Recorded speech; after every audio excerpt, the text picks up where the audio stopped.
दोस्तों, भारतीय रेलवे एक रूट को एक साथ दो नई रेल लाइन की सौगात दी है। ये नई रेल लाइन का काम आपको किस रूट पर देखने को मिलने वाले हैं और एक काफी ज्यादा लंबा रूट भारतीय रेलवे तैयार करने वाली है और इससे लाखों यात्रियों को सुविधा मिलने वाली है। इस रूट पर आपको वर्क देखने को मिलेंगे। किस दिन से भारतीय रेलवे इस रूट पर ट्रैक बिछाने वाली है, कितने किलोमीटर का डिस्टेंस नए ट्रैक द्वारा भारतीय रेलवे इस रूट को कंप्लीट करने वाली है। इस वीडियो के अंदर मैं आपको इस नए रूट के बारे में फुल डिटेल जानकारी देने वाला हूं। तो दोस्तों, अगर आप चैनल पर नए हैं तो चैनल को सब्सक्राइब कर लीजिए और वीडियो अच्छा लगे तो वीडियो को लाइक जरूर कर दीजिएगा। चलिए इस डिटेल वीडियो को शुरू करते हैं। दोस्तों, भारतीय रेलवे ने एक रूट को काफी ज्यादा लंबी रेल लाइन की सौगात दी है और इस पर आपको बहुत जल्द वर्क देखने को मिलेंगे और एक काफी ज्यादा डिमांडेबल रूट के साथ ये एक पेंडिंग रूट भी इसे आप बोल सकते हैं, क्योंकि इस रूट पर वर्षों से लोगों की डिमांड थी रेल ट्रैक बिछाने का, लेकिन अभी तक रेलवे द्वारा इस रूट पर काम नहीं किए गए थे। लेकिन आखिरकार भारतीय रेलवे ने इस रूट को मंजूरी दे दी है और बहुत जल्द आपको इस रूट पर वर्क देखने को मिलेगा। तो चलिए जानते हैं कि इस रिपोर्ट के आधार पर रेलवे द्वारा क्या नोटिफिकेशन इस रूट के लिए जारी किए गए। दोस्तों, बुंदेलखंड में रेल सुविधा के विकास की मांग लंबे समय से चली आ रही है, लेकिन बुंदेलखंड की उम्मीद अब परवाने चढ़ने वाली है, क्योंकि बुंदेलखंड में रेल सुविधा के विस्तार की मांग कई सालों से चल रही है, लेकिन अब तक कोई खास उपलब्धि बुंदेलखंड के हाथ नहीं आई है, क्योंकि दो नई रेल लाइन के सर्वे के लिए केंद्र सरकार ने बजट स्वीकृत कर दिए हैं। सागर छतरपुर खजुराहो भोपाल के अलावा दामोह हटा खजुराहो रेलवे लाइन के सर्वे के लिए बजट स्वीकृत कर दिए गए। केंद्र सरकार द्वारा बजट में बुंदेलखंड की दो रेल लाइनों के माध्यम सर्वे के लिए राशि स्वीकृत की गई है, जिसमें आपको सागर छतरपुर खजुराहो भोपाल के बीच नई रेलवे लाइन के लिए प्रारंभिक इंजीनियरिंग और यातायात सर्वेक्षण किए जाएंगे। एक करीब 320 किलोमीटर प्रस्तावित रेलवे लाइन है, जिसके सर्वे के लिए 69 लाख रुपए की स्वीकृति दे दी गई। वहीं अगर दूसरे रूट की बात करें, वहीं दामोह हटा नगर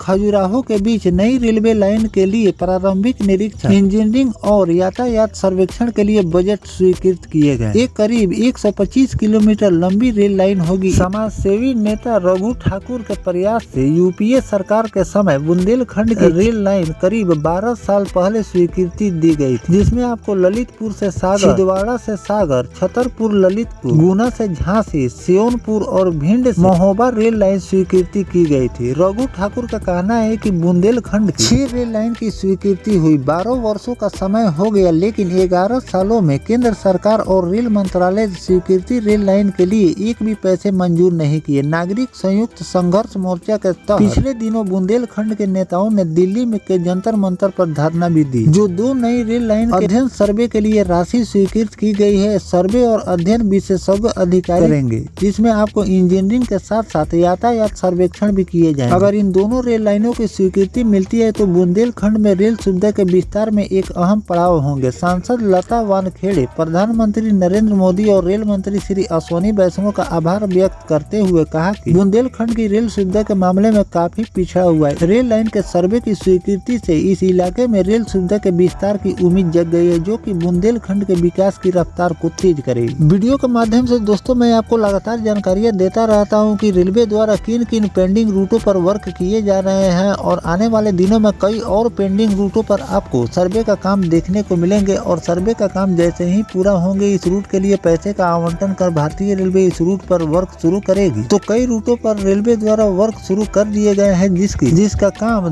2 सालों के अंदर रेलवे कंप्लीट कर लोगों को एक नई रेल लाइन की सौगात देने वाली है। तो इस रूट पर आपको 2 रेल लाइन की सौगात रेलवे द्वारा दी गई है। 125 किलोमीटर और 300 कुछ किलोमीटर का डिस्टेंस यहाँ पर नए ट्रैक द्वारा भारतीय रेलवे कवर करने वाली है, जो कि कुछ सालों में कंप्लीट हो जाएंगे और लोगों को एक नई रेल लाइन की सौगात मिलेगी। तो इस तरह से जो भी पेंडिंग रूट है उसे धीरे धीरे कर रेलवे कंप्लीट कर रही है। उस पर सर्वे का काम आपको देखने को मिल रहे हैं और आगे चलकर उस रूट पर भी आपको वर्क देखने को मिलेंगे। तो और किन किन पेंडिंग रूट यानी कि और कौन कौन से रूट पर भारतीय रेलवे को वर्क शुरू करने चाहिए जो कि पेंडिंग रूट है, कमेंट सेक्शन में जरूर लिखिएगा। और इन दोनों बड़े रेल प्रोजेक्ट के बारे में जो भी नया अपडेट रेलवे द्वारा जारी किए जाएंगे वो भी जानकारी मैं आपको आगे चलकर देता रहूंगा। फिलहाल जो भारतीय रेलवे इन 2 रेल प्रोजेक्ट पर काम करने जा रही है, इस पर आपकी क्या राय है कमेंट सेक्शन में जरूर लिखिएगा। मिलते हैं किसी नेक्स्ट टॉपिक कोई नई जानकारी के, तब तक अपने भाई को दीजिए इजाजत। जय हिंद, जय भारत, वंदे मातरम।